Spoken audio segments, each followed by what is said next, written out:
Take a look at your screen. You are watching history in the making. That is Shelly Carter being sworn in as Chief Shelly Carter. The Hartford native is New England's first black woman fire chief. Welcome back to CT'23, everyone. We are so happy to welcome Chief Carter, who runs the state's Department of Developmental Services Fire Department, right here to Studio A. Welcome, Chief. Thank you so much for having me. Oh, my goodness. Well, what does it mean to you when you hear that you are the first black female fire chief in all of New England? I know you've had a lot of firsts, but what do you feel? You know, I'm just honored, and I'm amazed because literally in 1999 when I joined the fire department, wasn't even a thought to become a fire chief. It was put my head down, do my work, learn my job. But as I grew in the fire service, I realized that I could become a leader and lead a department. And so as I grew and made rank and promotions, I was like, okay, I think I could be a chief. And so I worked towards becoming a chief. Yeah. And boy, did you ever. And you know, what people need to know also, I think a lot of women will say, well, oh gosh, how do you have the rhythm and everything else? Because between you and your husband, who's also a firefighter, you have 7 children. Yes, yes. That's busy. Yeah, right, yeah, our boys are amazing. We have 5 boys, 2 girls. We have grandchildren. Luckily, my husband is retired and he is able to take care of the boys that's home with us right now. I'm honored that he just really gives me the strength and the push to go ahead and do what I'd like to do. But I do understand that my children are my children, so when they're hungry, they're like, Mom, what's for dinner? So I'm not chief at home, but definitely chief at work. Okay. Yes. We try to be chief at home. Yeah.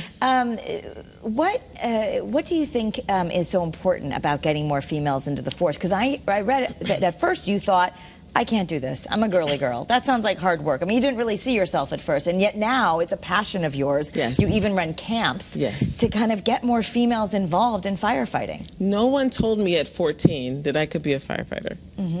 I am telling young ladies right now, 13, 14, 12, any young lady I see, guess what? You can do this job.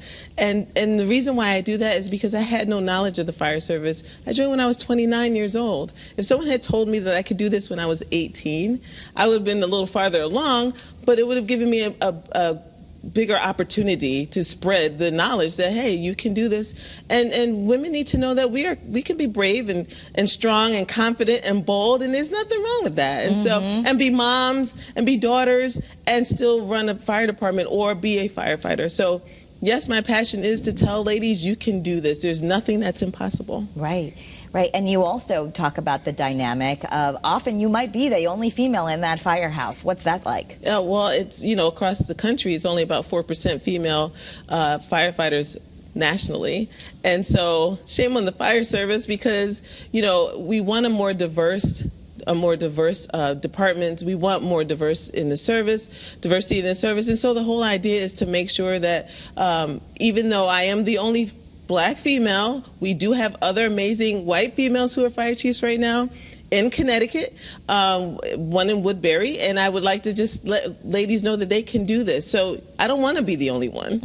I am looking for the next female fire chief. I don't know where she is right now, but she's somewhere out there, and I want to reach out to her. Okay. All right. And in fact, I guess we should do a little plug because you do have camps for teens to go to. Do they start this summer? Can you still do those? We have a camp starting on Monday during the spring break right there in Hartford with Girl Scouts, and it's called Girls Future Firefighter Camp. It's a program that teaches young ladies about careers in public safety, police, fire, and EMS. They actually get to put their hands on equipment, wear the gear.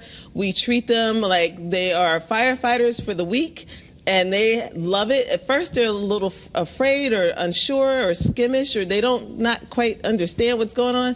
By the end of the week, they're like, where do we do it again? How can we do it again? Oh, and my gosh, they love it. Yeah, and they get real sources, real skills like babysitting certified and CPR and all that. Exactly. You, I know you were born in the Philadelphia area, but we're going to claim you for Hartford for growing up from the time of 10 on. Yes. Who inspired you, or what happened maybe in your childhood that perhaps helped set you on this course? You know, I often go back to my mom, who worked for the city of Hartford. She worked for Mr. Kinsella as the city treasurer. And as a child, I would go visit my mom at work, and I would walk in City Hall and go, wow, how do I get to work here? And I was a kid, you know, and everything was so much bigger. But Mr. Kinsella spent a lot of time with us girls, me and my sisters, and just telling us that we could do whatever job we wanted, just go to school and get good grades and things like that. And so I often equate that to where I am now. I just look around and go, you know, it was the push that I needed to say, I can work here.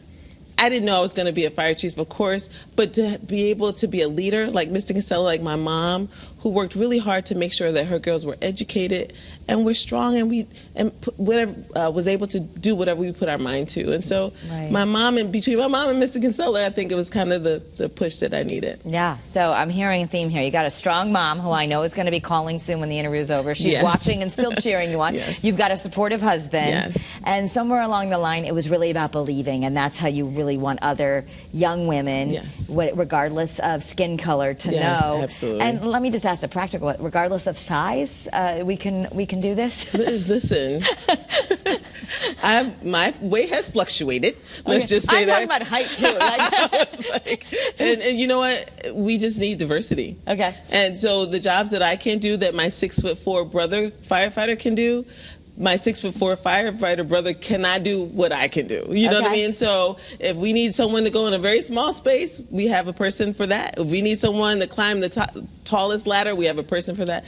There's several different career paths in the fire service. There's several different jobs you can do. It's not always just running into burning buildings. And so that's what I want to tell young ladies. You can be a mom. You can have the time off. The schedule in Hartford, I do know, is 24 on 72. You have that time off if you need it. The whole idea is just come take a look and see what it's about. And that's my goal, is to just, let me just give you a looking glass so you can see what it looks like, feel the equipment, learn about it. And then in the future, if you choose to join, by all means, that's great.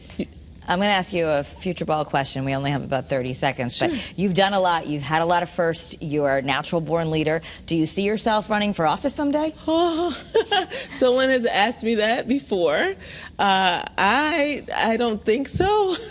You didn't think you were going to go be a firefighter That's either. very true. There's a whole lot of fire administrative positions somewhere in the world.